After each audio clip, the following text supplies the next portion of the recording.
تو مجھے کہتے ہیں بھائی میں تو کام بگاڑنے والے لوگوں میں سے ہوں، تبلیغ میں کچھ لوگ ایسے لگے ہوئے ہیں جو کام کیا کر رہے ہیں، بگاڑ رہے ہیں، تو میں بھی انہی نالائقوں میں سے ہوں۔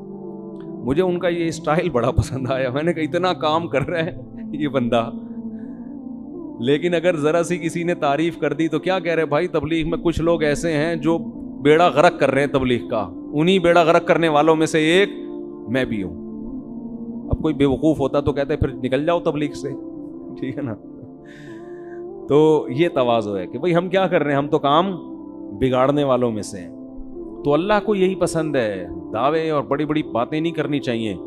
تو یونس علیہ السلام کو جب مچھلی کے پیٹ میں گئے ہیں تو قرآن کہہ رہا ہے احساس ہو گیا یونس کو کہ غلطی کس کی ہے بھائی میری، کچھ غلطی ہوئی ہے، ورنہ اللہ غلط نہیں کر سکتا کسی کے ساتھ۔ فنادا فی الظلمات، قرآن کہہ رہا ہے اندھیروں میں پکارا، ایک تو مچھلی کے پیٹ کا اندھیرا، ایک سمندر کی تہ کا اندھیرا، اور ایک رات کا اندھیرا۔ یہ رات کو واقعہ ہوا ہے، کتنا خوف ہوگا۔ ابھی آپ کو سمجھ میں نہیں آ رہا، کبھی سمندر میں رات کو سفر کریں، پھر آپ کے اچھوں کو بھی سمجھ میں آئے گا کیا حالت ہوتی۔ فی الظلمات اللہ الہ الا انت، کہ اللہ تیرے سوا کوئی عبادت کے لائق نہیں، سبحانک تو ہر عیب سے پاک ہے، تو ظلم نہیں کرتا، انی کنت من الظالمین، میں ہی ظالم ہوں، غلطی کس کی ہے، میری۔ قرآن کہہ رہے ہم نے مچھلی کو حکم دیا اگل دے بھائی کنارے پہ لے جا کے، بس یہی دکھانا تھا ہم نے۔ اور پھر اللہ نے کیا کیا، جب مچھلی نے کنارے پہ اگلائے تو سمندر کے کنارے پہ تو کچھ بھی نہیں ہوتا، وہاں اللہ نے اپنی قدرت سے فوراً درخت پیدا کر دیا، چھاؤں پیدا کر دی، اور پھر ان کو حکم دیا واپس جاؤ اپنی قوم کے پاس، ہم نے اس قوم سے عذاب کو ختم کر دیا ہے۔ تو یونس علیہ السلام کے ساتھ جو یہ معاملہ تھا، اس کو قرآن تو اس انداز سے بیان کر رہا ہے، لیکن جو اللہ کے کلام کے مزاج سے واقف ہے نا، ان کو پتہ ہے یہ اللہ کا انداز ہے بات کرنے کا، حقیقت میں یہ سزا نہیں تھی، بلکہ ان کے درجے کو اور زیادہ بلند کرنا، رہتی دنیا تک لوگوں کو بتانا کہ اللہ کے اپنے محبوب بندوں کے ساتھ معاملات کیا ہوتے ہیں۔ تو دیکھو ایک بات خوب یاد رکھو، ہم نے شریعت پہ چلنا ہے اور موت تک چلتے رہنا ہے، جو بھی ہو جائے، جیسا غلط ہو اچھا ہو، یہ ہمارا ہیڈک نہیں ہے، یہ مسئلہ اللہ کا ہے، سمجھتے ہو؟ اور آپ نے اپنے لحاظ سے شریعت کے حکم پر عمل کیا، بعد میں پتہ چلا حکم ایسے نہیں بلکہ ویسے ہے، ٹینشن لینے کی ضرورت نہیں ہے، بھائی ہم تو اسی کے مکلف ہیں۔ جیسے یونس علیہ السلام اس وقت یہ سمجھ رہے تھے کہ مجھے یہاں سے بھاگ جانا چاہیے، بھائی عذاب آئے گا تو میں بھی پس جاؤں گا، تو اپنے لحاظ سے بالکل ٹھیک کیا، اللہ نے سزا دی اور سمجھایا کہ بھاگنا نہیں چاہیے تھا، انہوں نے کہا اللہ میں توبہ کرتا ہوں۔ اب یہ نہیں کہ اسی غم کو لے کے بیٹھے رہے میں بھاگا کیوں تھا، کاش میں نہ جاتا، کاش میں یہ نہ ہوتا، نہ یہ کاش واش کے لفظ نہیں۔ علماء کہتے ہیں اگر آپ سے غلطی بھی ہو جائے، جب توبہ کر لی نا، اس غلطی کو ہمیشہ سے اپنی ڈکشنری سے نکال دو، پھر یہ پاگلوں کی طرح سوچنا کاش یہ نہ کرتا، ہائے ہائے یہ نہ کرتا، یہ پاگل اور وہمی ہونے کی علامت۔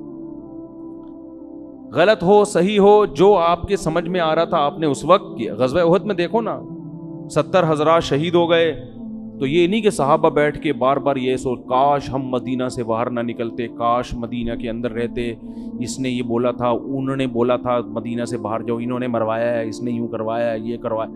قرآن کیا کہہ رہا ہے، فَإِذَا عَزَمْتَ فَتَوَكَّلْ عَلَى اللَّهِ، بھائی سوچ سمجھ کے ایک رائے قائم کی، اللہ پہ چھوڑ دو بس، اور دوبارہ بھی یہی ہوگا، مشورے اسی طرح سے ہوں گے، اور اگر مگر کا لفظ استعمال نہ کرو، کتنا صاف پابندی لگا دی نا، آگے بڑھو بس، تو اس میں نقصان ہو فائدہ ہو، کیونکہ اصل آخرت ہے، آخرت میں اللہ نوازے گا آپ۔ تو یونس علیہ السلام کو دوبارہ اللہ نے بھیجا، پھر اللہ نے حضرت زکریا کا واقعہ بیان کیا، وہ بھی غم میں مبتلا تھے۔ وہ غم کیا تھا؟ اولاد نہیں تھی، پریشان تھے، ساری زندگی دعائیں مانگتے مانگتے مانگتے گزر گئی، مگر اولاد نہیں ہوئی، بالآخر بوڑھے ہو گئے، اور بالوں میں بھڑکنے والی سفیدی آ گئی، ایسی سفیدی جو بالکل بال بھڑک رہے ہوتے ہیں نا، سفیدی سے چمک رہے ہوتے ہیں، ایسی سفیدی۔ بیوی بانجھ بھی تھی اور اب بوڑھی بھی ہو گئی۔ جوان عورت اگر بانجھ نہ ہو، بوڑھی ہونے کے بعد تو ویسے ہی اولاد کا امکان ختم، اور اگر پہلے سے بانجھ بھی ہو اور پھر بوڑھی بھی ہو جائے، اب تو کوئی چانس ہی نہیں ہے، لیکن دعائیں اللہ سے مسلسل مانگ رہے ہیں۔ تو اللہ نے کیا فرمایا، اذ نادا ربہ، زکریا کو یاد کرو، انہوں نے اپنے رب کو پکارا، رب لا تذرنی فردن، اے اللہ مجھے تنہا مت چھوڑ. حالانکہ آپ کے تو ہزاروں شاگرد تھے، اولاد مانگ رہے ہیں اللہ سے. وَأَنْتَ خَيْرُ الْوَارِثِينَ، اے اللہ تو سب سے بہتر وارث ہے. فَاسْتَجَبْنَا لَهُ، اللہ فرماتے ہم نے ان کی دعا کو قبول کیا. وَوَهَبْنَا لَهُ يَحْيَىٰ، ہم نے گفٹ میں ان کو یحییٰ عطا کیے. پہلے ہی اللہ نے نام بھی بتا دیا. وَأَصْلَحْنَا لَهُ زَوْجًا، ان کی زوجہ کو بھی تندرست کر دیا، اولاد کے قابل بنا دیا. کیوں یہ عجیب کام کیوں کیا؟ اس لیے کانوا یسارعون فی الخیرات، فرمایا یہ خاندان ایسا تھا کہ یہ نیکی کے کاموں میں ایک دوسرے سے آگے بڑھنے کی فکر میں لگے رہتے تھے. انداز دیکھو قرآن کا. ہمارے خاندانوں میں کیا ہے؟ پیسہ کمانے میں ایک دوسرے سے اسپیڈ، ہر آدمی کوشش کر رہا ہے میری اسپیڈ اس سے کیا ہو جائے، صحت میں میری اسپیڈ اس سے زیادہ. جم میں جب جاتے ہیں تو ایک دوسرے کے ڈولے دیکھ کے کہتے ہیں کہ میرے اس سے، وہ جو ٹریننگ دینے والا ہوتا ہے اس سے کہتے ہیں، اشارہ کر کہتے ہیں اس سے ڈبل ہونا چاہوں، ڈبل 1-2 مہینے بعد مجھے اس سے ڈبل کر دو. کسی کی فٹنس دیکھ کے کہتے ہیں کہ اس کی کمر نظر تو آ رہی ہے، میری ایسی ہونی چاہیے کہ CID والے بھی تلاش کریں تو ان کو نہ ملے. تو ہم فٹنس میں، صحت میں، دولت میں، ان میں کیا کر رہے ہیں آگے. اگر یہ اللہ کے لیے ہو تو پھر تو ٹھیک ہے، لیکن اللہ کے لیے ہے نہیں نا، مسئلہ تو عیاشی کے لیے. تو اللہ فرماتے ہیں زکریا، ان کی زوجہ اور یہ جو خاندان تھا، یہ نیکیوں میں، خیر کے کاموں میں ایک دوسرے سے آگے بڑھنے کی کوشش کرتے رہتے. حضرت شیخ الحدیث مولانا زکریا رحمۃ اللہ علیہ نے اپنی آپ بیتی میں لکھا ہے کہ ہمارے گھر میں اتنی عبادت کا ماحول ہے کہ ہماری بیٹیاں، بہویں تلاوت میں ایک دوسرے سے مقابلہ کر رہی ہوتی ہیں. رمضان میں تہجد میں ایک دوسرے سے مقابلہ ہوتا ہے. تو یہ جب تک یہ سوچ پیدا نہیں ہوتی نا، انسان کوئی کارنامہ سر انجام نہیں دیتا. ہمیں یاد ہے جب جاگنے کی راتیں آتی تھی، ہم چھوٹے بچے تھے تو مسجدوں میں ہمارے مقابلے ہوتے تھے، کتنی رکعتیں کون پڑھے گا. ابے اس نے 50 پڑھ لی، ہم کہتے ہیں ابے ہم 100 پڑھ کے دکھائیں گے. اب یہ مقابلے بھی گھروں میں بھی، یہ مقابلے ختم. اب اسکور کون PUBG میں زیادہ بنا رہا ہے، اب مقابلے اس میں ہو رہے ہیں. تو آج بھی الحمدللہ ایسے علماء موجود ہیں جن کے گھروں میں تلاوت کا معمول اور عبادت کا معمول. تو اللہ فرماتے ہیں یہ لوگ نیکیوں میں، صدقات و خیرات میں، نمازوں میں ایک دوسرے سے سبقت کرتے تھے. وَيَدْعُونَنَا رَغَبًا وَرَهَبًا، یہ جملہ جو ہے نا یہ پہلے سے بھی زیادہ اہم ہے. اور یہ ہمیں پکارا کرتے تھے جہنم کے خوف اور جنت کی لالچ میں. آج جو ہماری دعائیں ہیں ان میں جنت اور جہنم کا عنصر کم ہو گیا ہے، دنیا کا عنصر زیادہ ہو گیا. ٹھیک ہے، وہ بھی دنیا بھی مانگے اللہ سے، لیکن جس چیز کی جتنی زیادہ ضرورت ہو سب سے زیادہ وہ مانگنی چاہیے. ہمیں سب سے زیادہ ضرورت اس بات کی ہے کہ اللہ ہمیں سیدھے راستے پہ چلا دے. دنیا تو گزر جائے گی جیسی تیسی. تبھی حدیث میں یہ دعا آئی ہے، لا تجعل مصیبتنا فی دیننا، اے اللہ اگر کوئی مصیبت ہمارے مقدر میں لکھی ہے نا تو وہ دین میں نہ آئے، دنیا میں آ جائے. وہ نہیں آ رہی بات. اگر اللہ کرے کہ کہیں مصیبت نہ آئے، لیکن اگر کوئی مصیبت لکھی ہوئی ہے، آنی ہی ہے، تو اللہ اس سے دنیا کا نقصان ہو جائے، آخرت کا نقصان نہ ہو، دین خراب نہ ہو ہمارا.